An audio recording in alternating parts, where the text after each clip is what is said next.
নমস্কার বন্ধুরা, আজকে একটু সাম্বার রেসিপি করি। চলুন, একটু অড়হরের ডালকে ভেজে নিই হালকা করে। এবার এটাকে ভেজে নিয়ে ধুয়ে সিটি দিয়ে দিতে দেবো প্রেসারে। ততক্ষণ সবজি কটা ভেজে নিই। এবার ফুলকপিটা ভেজে নিলাম। ফুলকপিটা নুন হলুদ দিয়ে হালকা করে ভেজে তুলে নেবো। তারপরে আবার কড়াইয়ে তেল দিয়ে এক এক করে সব সবজিগুলো দিয়ে দেবো।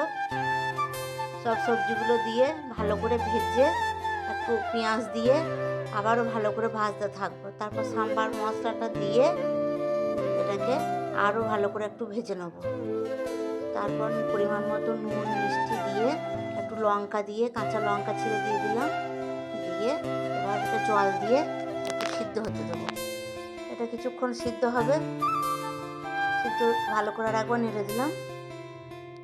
এবার সিদ্ধ হোক, ওটা সিদ্ধ হতে হতে ততক্ষণ আমি আমার ডিনারের রুটিটা ময়দাটা মেখে নিই।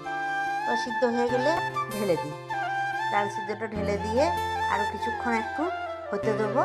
এবার আমি তেঁতুলের পাল্প রেডি করেই রেখেছিলাম, ওইটার মধ্যে দিয়ে দিলাম। এবার একটু টেস্ট করে দেখে নেবো নুন মিষ্টি ঠিক হয়েছে কি না।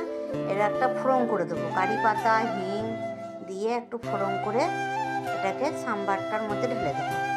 ব্যাস, আমাদের সাম্বার রেডি। এদিকে রুটিও রেডি। চলুন বন্ধুরা, এবার রাতের ডিনারটা আমরা সেরে নিই।